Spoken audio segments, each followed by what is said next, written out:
Welcome to Maker Conversations. I'm your host, Tiff Marchand from NIGHTCARVER Design, and today on the show I have a husband and wife couple, Brooke and Michael. They are from the Makers Workshop LLC, and they're pretty dope. I met them at Makers Camp very briefly, and you're going to hear all about that very soon. They were just really cool, and I knew I wanted to sit down and chat longer with them.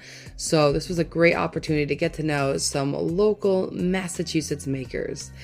A huge thank you to the sponsor of the show, Saburrtooth Power Carving. Y'all know I love them, and if you're looking to get into power carving, you can use my code NIGHTCARVER10 in all caps to save 10% on your order. All right, without any further delay, let's get on with the show.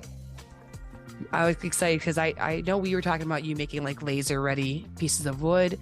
Yeah. And as I was stalking you, I was like, this is something they've been doing for a while. Like, it's not new, which I didn't know. It's not new. We're starting to push it a little bit more recently because we've started to have enough stock that we're kind of comfortable pushing it, but it's also just a long process. Like, I don't know how many people have ever tried prepping lumber from like wet log to usable. Probably not a lot. It's just a long process. Yeah. No, for that one reason, like having to store it and keep watching it. Yeah, no, and we have like, I don't know, like we have like such a system down for like drying the wood at this point that we were talking through it with someone the other day, because like to us it's just second nature at this point. We're like, oh yeah, we do this and this, but as we started describing it, I was like, no, we need to give ourselves a bit more credit, because we took the time to like really figure out how to make it work, and it took like 3 years of just slow trial and error to get a system down. Yep. So yeah, laser ready sheets, people. No, it's cool. Believe me, I'll hit you up when I'm ready to play with some fancy woods. Oh yeah, no, definitely do. And it's all local. It's all stuff that's from the Boston area, which I think is cool because it's local. Like, why pay to have, not pay, it's just like, why truck in raw material when you can use the local stuff? You know, and like in the Boston area, like you're from here. I keep talking about how we're both from Massachusetts. Well, I'm from Springfield. I'm on the west. Yeah, you're like in no man's land. Like, what's out there, no one knows. But get past Worcester and they don't know who you are. Jeez. Just kidding. But like, there's a lot of trees here, and like in Massachusetts, they get chipped. Like, they just get wasted 9 times out of 10, and they come down all the time. Not just because people are like deforesting; they come down just because they're gonna like hit someone's house. Yeah. So it's a shame when that just goes to waste. No, I love it. Yeah. So, what kind of laser did you get? I got a Boss laser. It's 70 watts. And it's a 14 by 20 bed. So it's a rather small bed, but like I had to fit it through my basement through 3 doors. And I've been threatened that I've been threatened if we sell this house, we sell the laser with it, because it was so hard to get into this house. So wow. No, that's a real consideration. It is, yeah. I didn't want to put it in my shop. Okay. My shop's so small. Did you think about that before you bought it, or did you buy it and then have the moment of, oh, there's doors? No, I thought about it when I bought it, and I actually bought a smaller model. But then when I was ordering it, she goes, oh, do you want to upgrade for just like, it was like some cheap ass price? And I was like, sure. Not even thinking like, oh, this upgrade just added inches to the dimensions that I had just pre-planned. So everything was tighter than I had measured. And I was like, oh God. But it's there. It's there. We scratched it. We broke the hinge, but it's there. You mean the delivery company did? Yeah. Yeah, right? Yeah. Oh my gosh. When we got our big laser, our huge like Laguna one, when it got delivered, it was on a pallet that was like, what do you call it? Like that just cruddy, like mosaic-y looking wood. The corner of the laser broke through the middle of it. I don't know if I can even fully describe this. It was a little bit of a nightmare, because we were looking at it being like, how do we lift this out now? It got like stuck inside the pallet, like on a tilt. Well, then we don't have we don't have a forklift or anything. No. So, it shows up. It was bigger than I was anticipating. It Like I didn't always actually is, man. read it. It was the And size so of my car. they actually sent a second truck so that they could like try to get it on the 2 lift gates. Oh, wow. Even the What a yeah. sight to see. When Did they needed to like close our street, actually. Yeah. They did. I forgot about that. They had to close our street. Like it was one shipping truck, and then he like called a buddy because he was like, I can't get it out, dude. Like this is too big. oh my God. Oh, I was scared enough seeing my box come out. And I was just like, oh God, oh God, oh God. Like our plan was to like bring it down right away. No, it was like just shove it in a garage and then we'll call people on the weekend. Yeah. No, you don't want to do it quickly or rationally because if you break the laser tube, womp womp. Exactly. No yeah, bueno. I have a 1-car garage. Like that's all I'm working with. So it was like, what footprint do I want to take up? And I want to power carve in there when I want to power carve. And that wouldn't be so great for the laser. So no. Yeah. No. I'm not a clean power carver. I mean, is anyone a clean power carver? No, but I'll just carve and just let the dust fly everywhere in the shop and then I blow it out. Ours is right next to the big CNC machine. So is it? Well, Oh, mine yeah. is actually I carve right next to my CNC, but I figure that makes a big mess. So not a big deal. no, I mean our laser is so. Oh, it's your been there for, laser like, is 2 years at this point, still working fine. We so just kind of close our eyes and just pretend it's okay because there's no other option. And do I you have a clean it with vacuum on a CNC?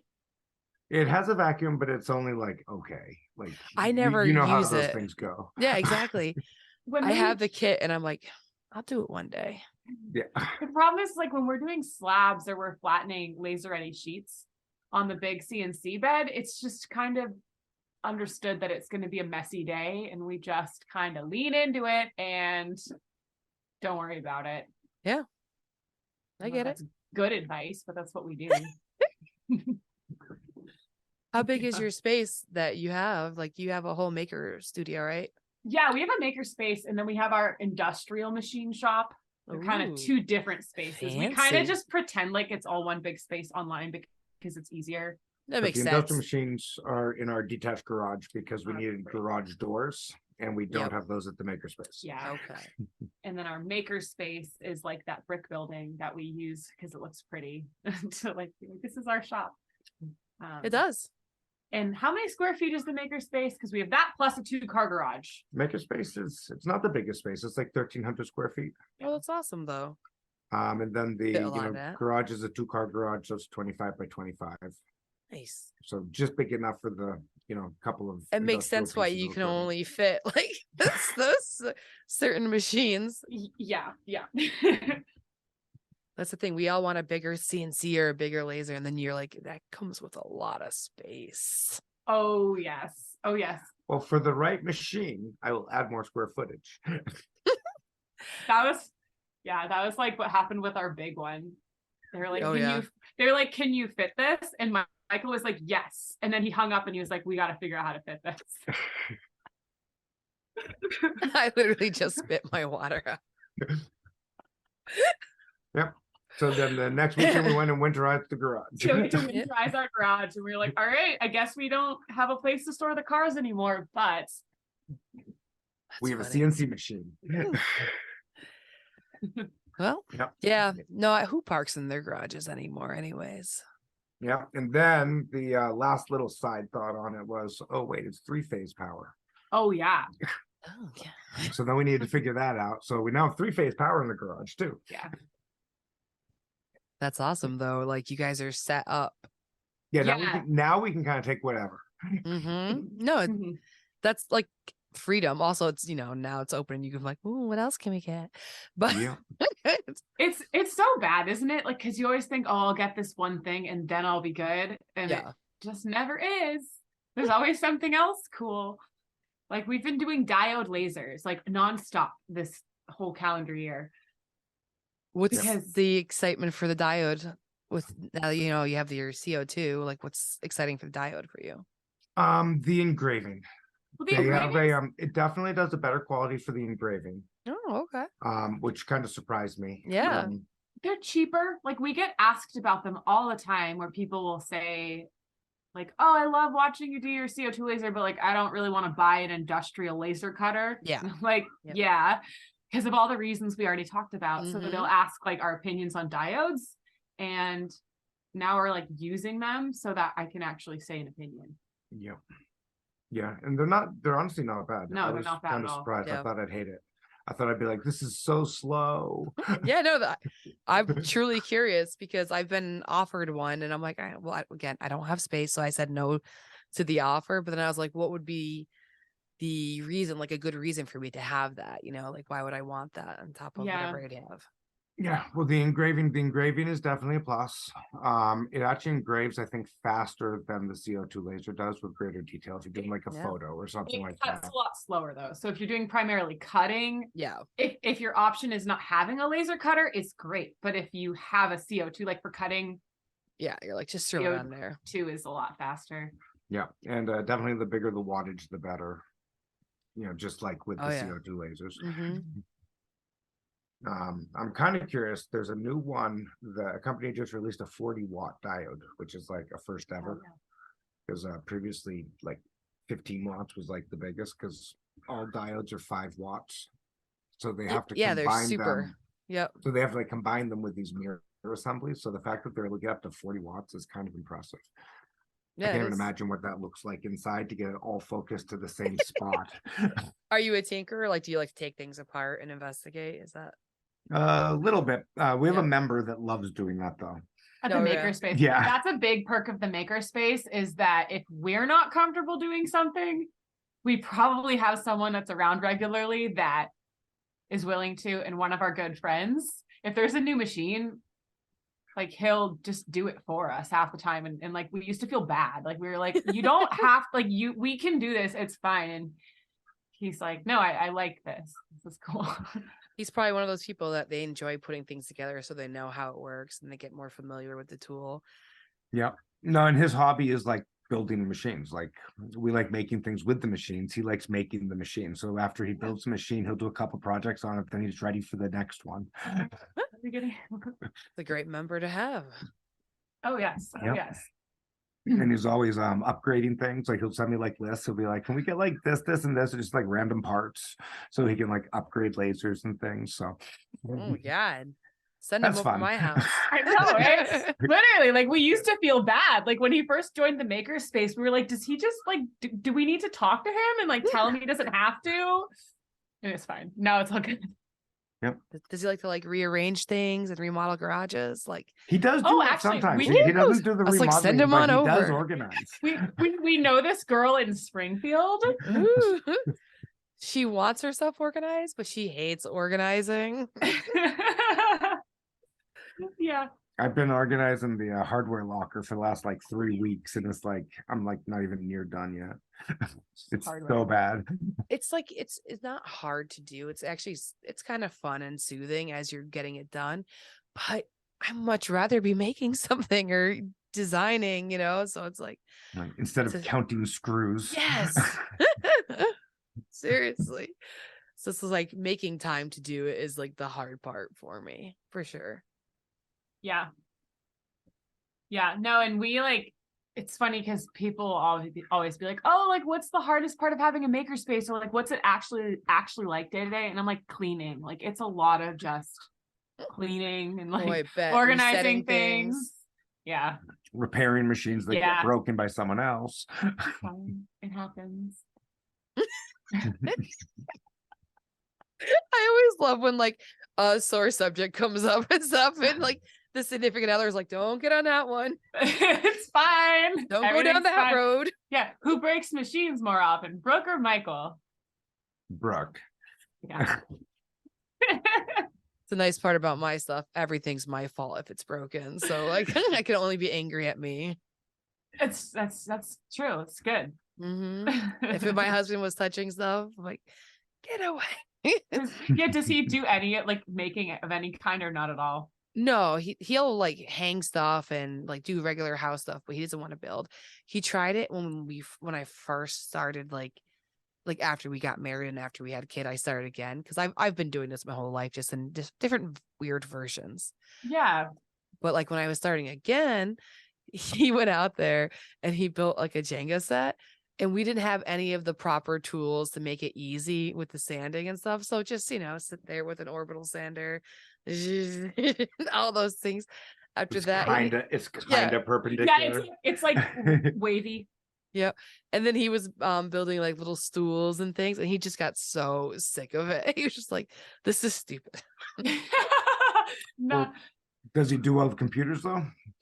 Yeah, he sells insurance during the day. Like he works in insurance. So now that you have the laser, maybe he'll get into that side of it. It's so funny. It's like I told him, like, once I learn this, I would love you to be able to help me with that, because like I honestly don't want to run a laser. Like I have zero interest in playing with a laser.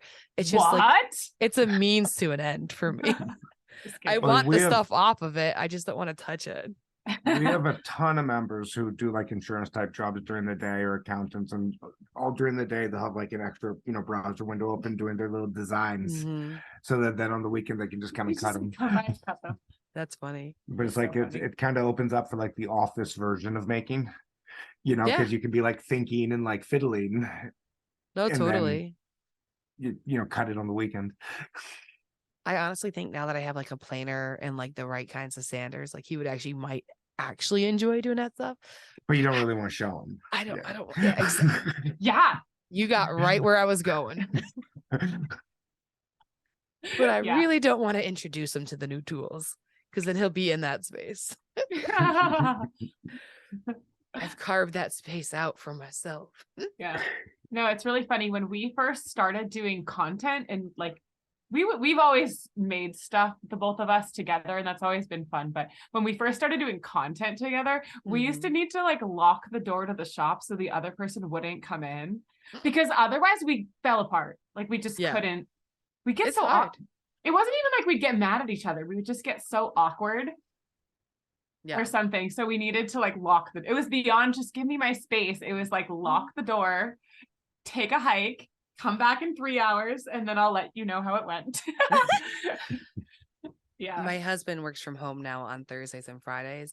So I try not to have any voice recording to have to do those days or anything like that, because it ends up with us just fighting. Like I usually get a sorry for existing by the end of the day, because I'm like, I was just trying to record. He's like, I'm like, why did you have to go upstairs at that moment? And then it becomes like a fight because he had to go make something to eat or something.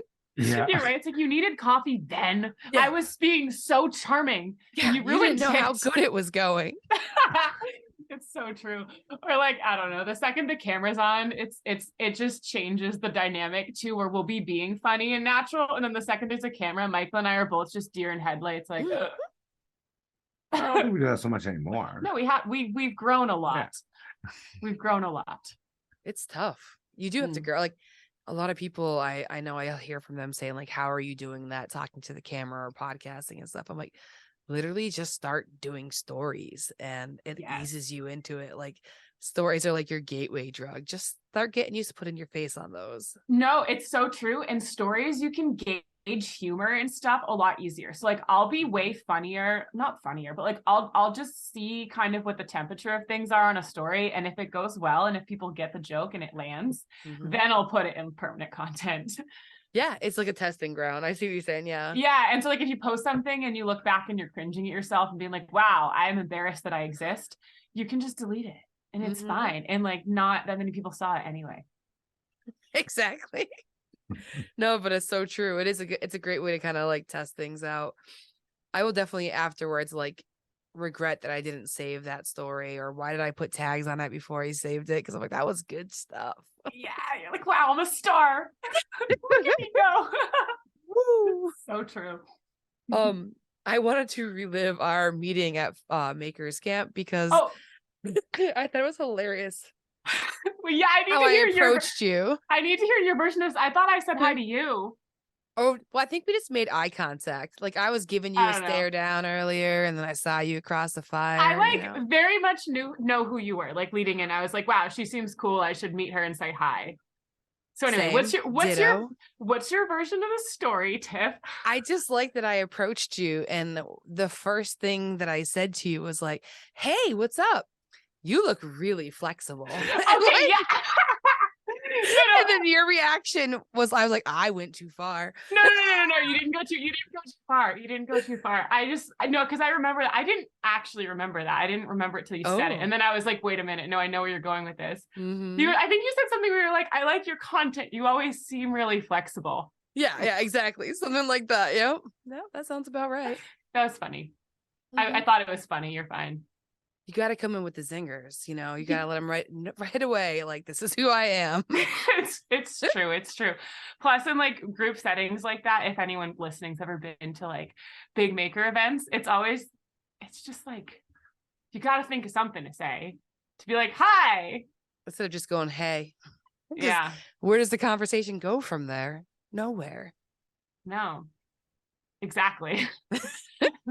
It's always that funny thing of like, I watch your content. Do you watch my content? If you don't, it's fine though. No, exactly. Yep. But you said you wanted to know how I thought the conversation went. Oh gosh. You told me I was very articulate, and You I thought were. I was like drooling from tiredness. Like, Yeah, I thought I wasn't putting words together. You had been like power carving all day. I remember being like, wow, she was so articulate. I hope I didn't seem like not able to keep up, because I feel like you were really articulate. I just talk fast and people think that I, spitting out gold. Confidence and a smile. Yeah. So don't let them Pretty actually much. listen to what you're saying. Just charm them with your face. Yeah, and then do splits on the laser cutter. Yeah, exactly. And distract them with splits. Yes. Well, Yeah. I was laughing because I was scrolling your page and I was like, I was valid with my flexible comment. Yeah, no, I danced growing up for like 12 years. That makes sense. I have to put it to some use. It's like using an art degree and you're not making art. You gotta do art where you can, right? Yeah, exactly. Yeah, Michael went to art school. Did you? Anyway, that was random, but yeah, you did. People don't know that about him. Fun fact, you're on board, Michael. Tell us about art school. Oh shoot, sorry, What do you want to know about art school? Where'd you go? I went to Roger Williams, so it's like cool. an art program within a bigger school. That's fun. Yeah, I went to Westfield State and I was an art major there. So. Oh, cool! Really? Yeah. Look at you guys. Art major in graphic design. Cool. Yeah. The program I went to was kind of cool because there was only 8 people in the graduating class. Wow, that's cool. But it was like fully funded as like an elective program for the architecture school. So they had like tons of cool things, but like just very underutilized. That's cool. Did you get to do like all of the different arts, or was it limited because it was such a small class? So we had concentrations. My concentration was in large scale like public sculpture out of like metal, like big like park type things. That's awesome. And then my secondary concentration was photography. Very cool. I mean, handy things to major and make the art, photograph the art. Yep. And then other than that, we did everything from like painting to printmaking to, all sorts of different things. It's literally the best being an art major. For all of you who really wanted it, I'm sorry if you didn't do it. You should have. It was really cool. I got to do pottery, painting, sculpture all in one day. And maybe a little printmaking. Yeah. Yeah. Like, whoa, what am I doing today? Oh, homework was making a painting. That was great. They didn't care if you skipped math. You're just gonna be an artist anyway. Oh my God, I what's took the dumbest math classes, just whatever I had to. One of them was called symbolic logic. I regretted that one. Wait. Symbolic, what does that even mean? Oh, it was like some old man in a robe, I feel like, just like preaching about stuff. Wasn't even about math. I gotta know what I was just like, what's going on? Those kind of moments. Yeah, for me, they were like, you took math in high school, right? And I was like, yeah. They're like, you're good then. Oh, I wish. Oh man. You know how to balance a checkbook?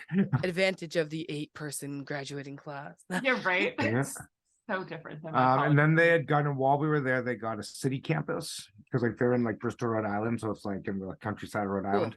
And then they got a city campus in Providence, but it was like a 30-minute like trolley ride, to like get from campus 1 to campus 2. So That's nobody wanted to cool. use it. So they ended up just giving it to the art students, and they gave a whole floor of studio space for the 8 of us for senior year for our senior projects. That sounds like an awesome So that was kind of experience. fun. Yeah. That's neat. And did you go into like pursuing a career in art afterwards? Or like how did you guys get to, well, first of all, I mean meeting, but like how did you get the maker space? Like how did your life lead to that? I'm kind of curious. I started by doing like craft fairs, and I actually did a glass blowing after college. My Ooh. metal teacher thought I'd like that, so I kind of did that after school because they didn't have that at the school. I did that for a number of years doing craft shows, did a lot of craft shows, like 50 of them a year. And then had the thought of, oh, well, if I get a little gallery space, it's like an everyday craft show, but I don't need to like move things around. And then I learned very quickly that that's not actually how it works, though. It kind of turned into an administrational job, but not a creative job. So did that for 5 years before being like, you burned this out. Shop sucks. I Yeah, don't want you to do just this burned anymore. out. And then we liquidated everything and turned it into a makerspace. That's funny. As you do. As you do. It was kind of like overnight. It really was. I was kind of like, I was looking around. I was like, I wanted to do art, and then I was selling art, and now I'm selling like $2 pewter coins because that's what people want to buy. I was like, this is not what I want. Yeah. And then inside of like a week, we like had like going out of business signs up, and we were so done. Yeah, no, you wanted a CNC machine, like you'd heard of this thing, and you were like, this contraption. Yeah, and you were like, I want one. And I was like, honestly, fine, like whatever, because you were so burned out of doing like just selling work and stuff, that like anything that was exciting. And I was doing STEM education at the time. I was writing curriculum for schools before makerspace was a buzzword, and so that was cooking and it was good. So the idea of having CNC machines as back-end support for that program was great. So it happened really quickly, but there was some logic to it because I could do back-end for what I was doing, and it could be a makerspace too. And then we liquidated it, and we didn't even know about the internet like maker community at all, not even a little bit. We just ahead of the game. Yeah, no, I think we made a Facebook event for like, there's a new maker space opening, like come see it, I guess. And then like a ton of people came, and we were like, whoa, okay, maybe this is something. We were like, maybe this is a thing. So now we only have one rule: I don't make work to sell. Yeah, we just don't sell our work, period. Yeah, that's nice. To not have to. Yeah, I mean, we've worked really hard to get to the point where that can be our standard, to be fair, but that is how we like it. No, it is. It's nice. Making products, like that's how I make extra money. Like I don't have to survive off of it, thankfully. But now that's how I bring in extra cash. I love making products to sell. Like it's my favorite. But like when they don't sell, then you have to sell them because they're just sitting there. That's the part I hate. So like I have inventory that I have to sell. And it's like, come on, this is awesome stuff. Like, come on. Pull the trigger, pull the trigger, pull the trigger. It's nicer in person, I promise you. Like that kind of stuff. Yeah. Like I don't like that part of having to market myself, which is so funny because I'll market the hell out of Saburrtooth. You know what I mean? But like when it comes to myself, I'm like, oh. Well, it's like super personal, strangely. It is. It's like, this is my artwork that I just did because I thought it was cool in my brain, and now I need to put a price tag on it. Exactly. And then I have to throw it at your face. Like, look at this. I made this. And then you got to do it again. And you have to deliver it with like full confidence too. And like, who's actually fully confident in anything they've ever made? Like, I hate every single thing I made until at least 6 months after. When I look back at it in 6 months, then I'm like, that was cool, bro. Good job. But it's just hard. Yeah. No. The other thing that we like is that we like doing projects where we don't need to worry about like the price tag that it would need to have. Yeah. If that makes sense, where we can just do something. Whatever you want into it. Yeah, we can just do something because it's cool. Like the gingerbread house. Yes. That was so funny because it like popped off so fast on TikTok. Did it? when I posted that. Yes. And I did that whole thing. I made all the content. I baked every sheet of gingerbread in 4 days. And it became a month's worth of content. But like Michael you were like so sick of it by the end of it. You were like, I never want to see gingerbread again. I'm sure. The laser cutter was like sticky. Like it was just gross. It took but me 8 hours to clean it at the end of it. you need to say that to the mic, my friend. 8 hours of cleaning. Though? That's crazy. But it went viral. So that's awesome.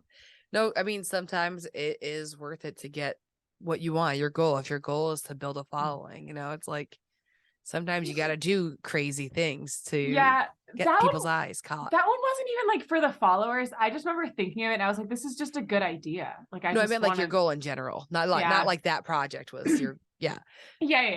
I had a skull that I made for it was just an order. It was somebody's logo. And same thing, TikTok just went off, you know, and I was just like, this is amazing. Like, cause you know, I that is a goal of mine. I do want to build my following. So like, I was just sitting there psyched. I'm like, it's so nice when a project leads to something like that, like something that you did and you enjoyed it. Like I loved making that skull, you know? Yeah. Well, it's nice. It's nice when people appreciate what you're doing for what you're doing, because I don't know, like I really like architecture in old buildings and things like that. So, you know, obviously our content tends to have sort of a silly tone to it, but I very unironically like those things and really appreciate those things. So when I was like, I want to make a gingerbread house and try to like replicate some of the old architecture of this as best as I can anyway, like that wasn't me being funny. Like I thought that would be really cool. And I wanted to display it at a big downtown event because I think it's so important for kids to see things like that. And then it teaches them to appreciate it and, you know, maintain it for the next generation and stuff. And what was so ironic is that it felt really good because on TikTok, people immediately saw that and were like, thank you for doing this. Like, this is so cool. This is important beyond it just being fun and silly. The town that we're in didn't care at all. Like nothing. Like they didn't care. Like I don't even think I got posted to the Facebook page of the event I had the thing at. Yeah. Which fine. I shouldn't like the better cause, the bigger outreach, I guess. TikTok understood. TikTok got it. I shouldn't like slander our town, but I mean, I would want to get reposted too if it was like an event there and you built that big thing. So I get it. Yeah, it was fine. I enjoyed when you started using like non-items like sugar to adhere your gingerbread house. So you're like, you're not going to eat it anyways. Like, let's be real. Like, who's going to eat that? People were upset about that. Oh boy. Like I used a little bit of epoxy like just on a corner because something snapped and I did it in 4 days. And like the internet was like, but how will you eat it? I'm like, who eats gingerbread? Like, what are you talking about? Well, that kind of gingerbread. Yeah. Yeah. The ones that build stuff. It's disgusting. Yeah. You get like a little bite. You'll just break your tooth. Yeah. They're like, but it's going to taste so bad now. It's like, was it going to taste good before? Like, this is the Tower of Crisco and egg whites, you see. I mean, right? Yeah. That's funny. There you go. There's your next TikTok rant. You should start doing those. And a lot of people were very upset that she was putting her shoe in the laser. Oh my gosh. Yes, because I like would stick my foot up on it and they'd be like, but you walk on the ground with those shoes. And I was like, yeah, and then like there was a funny thread, and like I'm not shaming anybody for leaving comments. Like people need to speak their truth, you know, and this was this person's truth. But someone was like, yeah, but like you walk in the toilet with those boots on. And I was like, do I now? Someone was like, yeah, but you know, she's not going to eat the gingerbread house. It's more of a gingerbread decoration. And they're like, yeah, but would you dunk your Christmas decorations in the toilet? That's funny. They were going at it in the comments. That's funny. I think when we were at Total Boat in early December, the first day we were at Total Boat, my phone kept dinging and dinging and dinging and dinging. And it was just these people on TikTok arguing about should shoes go in the laser cutter? Whatever works. Boost the content. Thanks, ladies. Yeah. No, it was men. Dudes. It was dudes. Yeah, it was dudes. Thanks, dudes. Sorry for assuming. A couple of them were even very confused about where she was able to find gingerbread stock to buy. Oh yeah, people were asking me that too. I was like, maybe next year we'll sell laser ready sheets, and then maybe we'll sell laser ready gingerbread sheets next year. New product. You're like, do I really want to be playing with Crisco and egg whites all of next year though? Maybe. I gotta do another one. I have to do another one there now. You go. Yeah, we were just talking about it. Like, what building should I do next year? You know, we have Back ideas. to the Future clock tower. Just go with the clock tower thing. Just different Pick clock different towers. clock towers every That's year. pretty cool. Oh, very cool. We have ideas. We'll see. I like how you started elaborating on it. Right? He's like, oh yeah, we could play with this. Yeah. How did you get hooked up with Total Boat and all that fun? Just kind of started experimenting with it? Or? Well, we were at, where were we? Maker Camp the first year. It was like the first year Maker Camp when it was like the first year, like people didn't know about it or anything. I had no clue what it was. We almost didn't go because we couldn't figure out what this event was. And then a couple of our friends were like, hey, are you coming? Like really hyping it up. And so we went on the website to see what it was. And we were like, what is it though? Like, yeah, I don't know. So we showed up and went, and Total Boat was there. And that was when we first met them. Just was chatting there. That's cool. Yeah. I had no clue what it was until like Lucas and Dre were talking about it, like in Clubhouse. And I was like, oh, that sounds kind of fun. Like, what is this? Yeah. And actually, like, it's Jamestown Distributors, which like Jamestown, Rhode Island, like I don't know, we just had a lot in common. Like we got to chatting with them. We were like, how have we never met you guys before, just in passing in life? So anyway, yeah, Total Boat. That's cool. No, they're nice. They're fun. Super fun. And actually, there's a lot of cool artists that work with them, which is nice. A lot of cool artists that work with them. And we have, in fact, tried a bunch of resin brands, and they are, in fact, our favorite. So that works out. Yeah. Right? Yeah. No, the same thing with Saburrtooth. Like, I genuinely love that product. So I feel really good about working with them. You know what I mean? Yeah. Like, it just makes me happy. Yeah, well, like we won't really work with companies that we don't like. Yeah. Because it just creates like a weird line. But like we've been playing with the diodes, like we said, but we've been I'm very open with the people where like I'm gonna be honest. Yeah. If I hate it, I'm gonna say I hate it. Yeah. As we all should. Yeah. Well, it's I don't want to lead expensive. someone. Yeah, no, it's expensive. And the last thing we want is for a follower to trust our opinion on something and then spend their hard-earned money on something that's, not great. Because it's not like, what is it? Like there's like TikTok drama about someone recommending bad mascara. It's not like $6 mascara, right? Like it's a multi-$1,000 tool sometimes. Or a gateway drug towards that. Like, I feel like you buy one thing and you're like, oh, then now I gotta buy this, and then I gotta get this. Yeah, it's so true. So how long has the makerspace been open for? 6 years, I think. Whoa, not 6 years.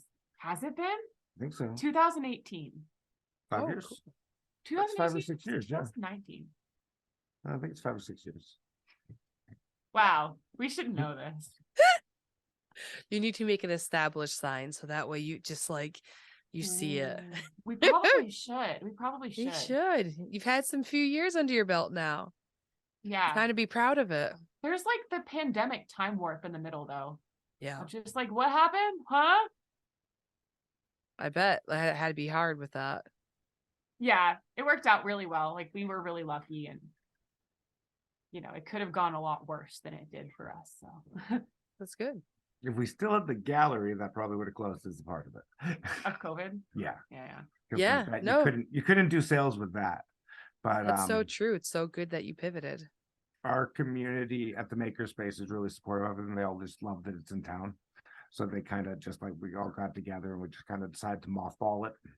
Yeah. To minimize the cost, and then everybody very happily contributed, their portion of it to make sure it was there at the end. Yeah, our members paid for us to be closed and said that they wanted us to be closed because they wanted us to be able to stay home. And like, we gave computers, like all the kids. Oh, this was sweet. I forgot about this part. When all the kids were needing to do remote school and stuff, like we lent out, all the Makerspace members got to take computers so that every kid had a computer. That's awesome. At home and things like that. And we would run files for people. So it wasn't actually a bad experience, which I even feel bad saying because I know it was a really bad experience for a lot of small business owners. I say you should be proud. You should be happy that it worked out. Yeah. It means you made that right choice when you did, Yeah, no, I'm glad we had that like rash, impulsive decision to just open a makerspace exactly when we did, because by the time the pandemic hit, we had a pretty established community.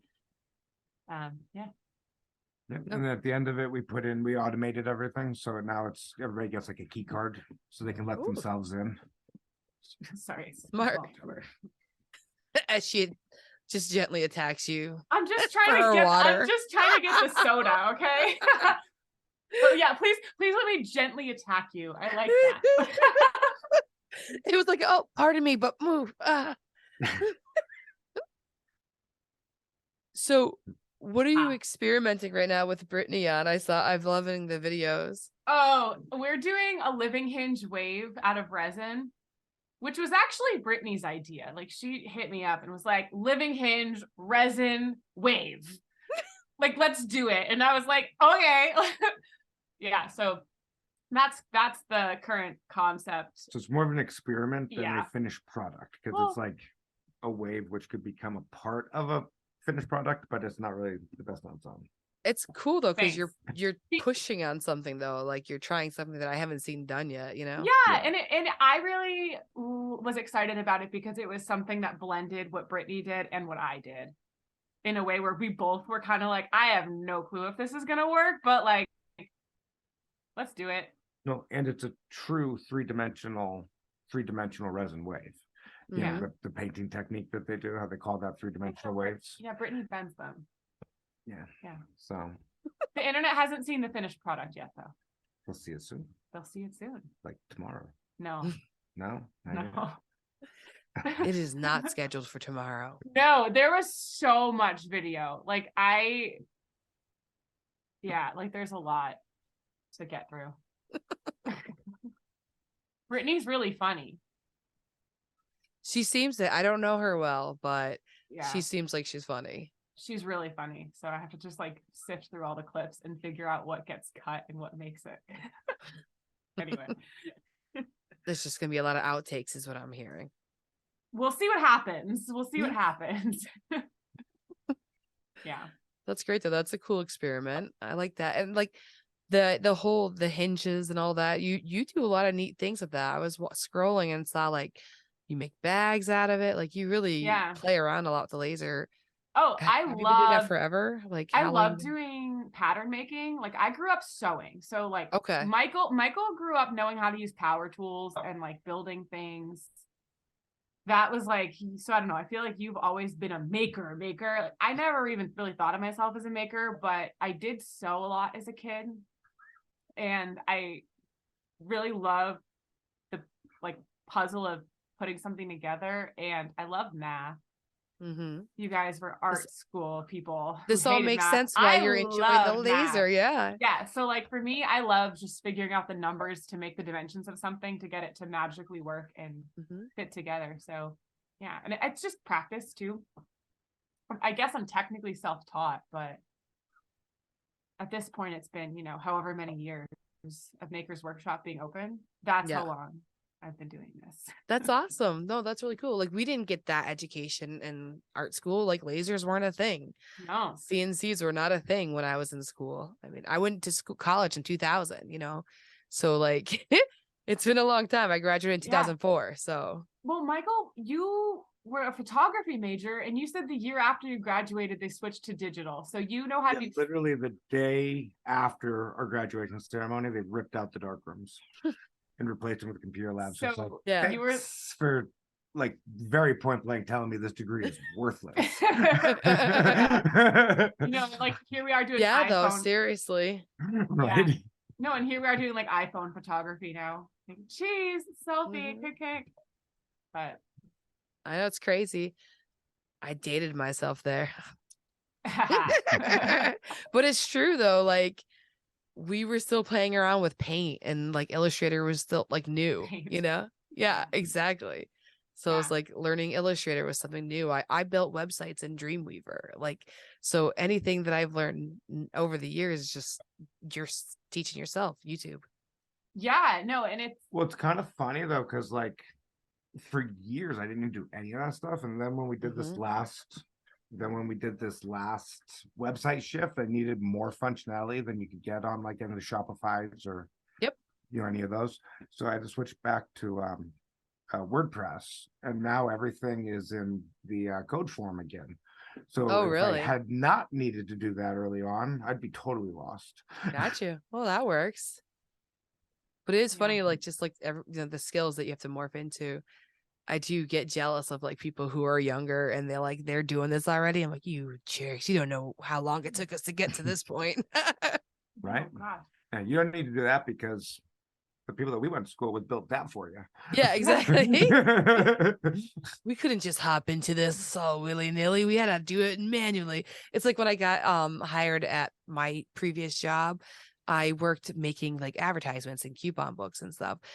Then when I was first hired there, 17 years ago now it would be, they had just finished literally cutting things out with X-Acto knives and mocking things up, and they were just moving to building things in Adobe PDFs. So like, and stuff. It was like, it was just funny. Like I came in and it was just like, technology is here. There was an amazing exhibit that we went to at the MFA that was Life magazine. Mm. And it was incredible. They had like the first edition, and you could see it was like really interesting to see like old school graphic design basically, and how they were putting together photo stories. And like there's like the lines drawn on the pictures for where they're going to be. You cropped. guys got so blurry, and we got I feel like so I'm blurry. tripping out right now. I know. I was just trying to talk past it and make it seem like it was fine. You were trying to, but I'm like, I am just tripping out. Why did that happen? His It's hand like- is so perfectly clean. Look at those veins on Michael's hand right there. Oh, Yay. yeah. Okay, sorry. What were you saying now? It was really deep. It was like this really deep, So smart thing. deep. No. Life magazine, it was a really cool exhibit. You could see on the back of the photos like the notes and stuff that the editors would put on, or like where they wanted to crop it. And then I think, what was it called? There was like some official term, but it was basically just like a scrapbook. That was the first mock-up of the concept of the That's magazine. Cool. And it was like literally like someone just cut with scissors and like glued something down. Huh? Used a glue stick. Glue stick. Yep. Yeah. There's Rulers, some glue stick X-Acto knives, action. and some glue. Yeah. Yep. It was very crafty. Yeah, exactly. It's amazing. Little arts and crafts. I know we're at the end. Is there anything that you guys wanted to talk about that we didn't touch on? I don't think so. Yeah. We have a slab sale coming up soon. Hey, Have seriously, we talk announced about the it. dates of this? We can announce them right now. Oh, I hope I get them right though. Ooh, The pressure. first weekend of March. The first weekend of March. It might be right over Workbench Con, which we are Yeah, not same. going to. March but 1st through 3rd. If you are in the Massachusetts area and you are feeling like you're missing out on Workbench Con, fear not. You can come to Maker's Workshop at 55A Main Street in Maynard, Massachusetts, which is right near the clock tower. Oh. You see the clock tower, the gingerbread one, same thing. You can see the clock tower, and you can come say hi to us and get some locally salvaged slabs as raw material for your upcoming projects. Look at that sales pitch. Just like she And a does free this. sticker, so it'll be like you went to Workbench. Yeah, Con. you get a sticker from us. Stickers. Everyone will be getting stickers from Workbench Con. No. You want the Maker's Workshop sticker, and that is not going to be in Atlanta. That is going to be at 55A Main Street, first weekend of March for the slab sale. Boop, boop, boop, You know, boo. there are going to be a lot of people wishing they were there, and they might just have to, heed this and get over there. The slab sales are fun. I'm just saying, we have a great time every time. Do you have a huge inventory? I saw that you guys have been We going have a through. pretty big inventory. Yeah, we have a lot. Yeah. That's awesome. And it's all stuff that's from Massachusetts too. So if you're a Massachusetts maker, I think it adds meaning to whatever you're putting together. If it's, material that comes from here. We'll also have laser ready sheets in person if people want to check them out in person. And we also have dimensioned lumber as well. It's called a slab sale just because it has a nice zing to it. Well, I mean, for sure. But what kind of woods do you have for the laser ready sheets?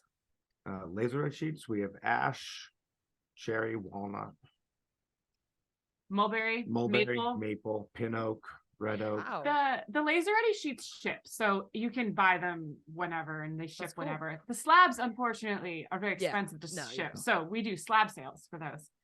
Yeah. And we do have the website does keep a running tally. It has a live inventory for the laser ready sheets. So perfect. That's awesome. Keep pushing them, guys. I'm glad that I can have you on here to talk to everybody. Yeah, no, we wanted to push them heavier this year, just because we started having enough inventory. And I posted, I think, like 2 reels or 1 reel where I softly mentioned them, and it was like bing, bing, bing, and we were like, oh no! And Michael was like, you need to stop mentioning them, stop talking about them. Or the existing customers won't get any. We have enough, which is the right problem to have. But that's why I feel like I haven't talked about them much. It's not because we aren't very much selling them. It was like, oh no. I mean, that makes sense. If you have a planned thing, you want to actually have wood to sell people. They show up to your shop. You know what?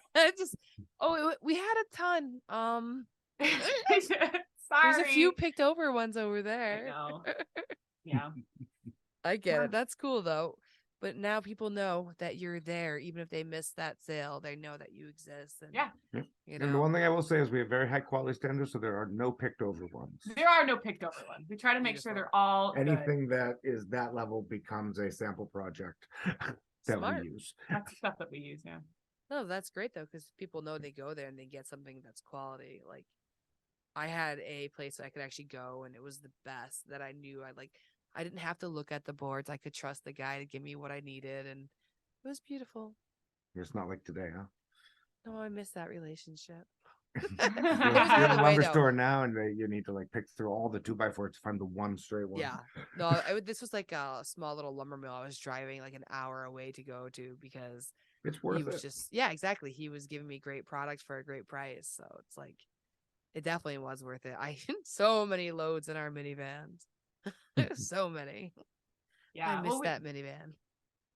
Yeah, we wanted to be, when we were doing the salvage lumber and figuring it out, we felt very strongly that we wanted to be a product that actually would work for makers, because if it doesn't work for makers, like what's the point? Mm-hmm. So we try to have a really high quality with it, and it's all kiln dried, and yeah, we try to price it affordably. Like we try to make it reasonable.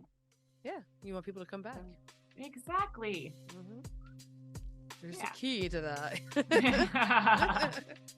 Well, thank you guys for joining us, and I really, really appreciate it. So have a great night. You too. Thanks so much for having us on. You're welcome. Bye. Bye. I really hope you enjoyed getting to know Brooke and Michael. I know I sure did. And if you're in the Massachusetts area and you're looking for a makerspace or some supplies, now you know there's a new resource for you. And that's honestly, I'm excited to start doing that for people, to kind of highlight the products if you're a maker, highlight what those things that you're making, because they're essential to keeping your business afloat, and they're helping other businesses like mine and yours have these awesome resources that we may not have known about before.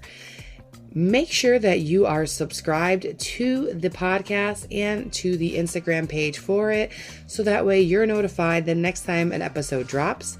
I have some great guests lined up. They still may not come out weekly, as I have not been able to make that magic happen with everything that's going on in my life. But I'm going to be having them come out at least once, twice a month. So just make sure you're subscribed so you don't miss out. And if you're pondering going to Workbench Con, I've got a code that'll save you $50. It is NIGHTCARVER, and all you gotta do is just add that at checkout, save yourself a little money, and come join us. I am so excited for the amount of people that are coming this year. It's gonna be a little overwhelming, but also just amazing. So I can't wait to see everybody who is going to that. And yeah, that's all I've got. See you next time.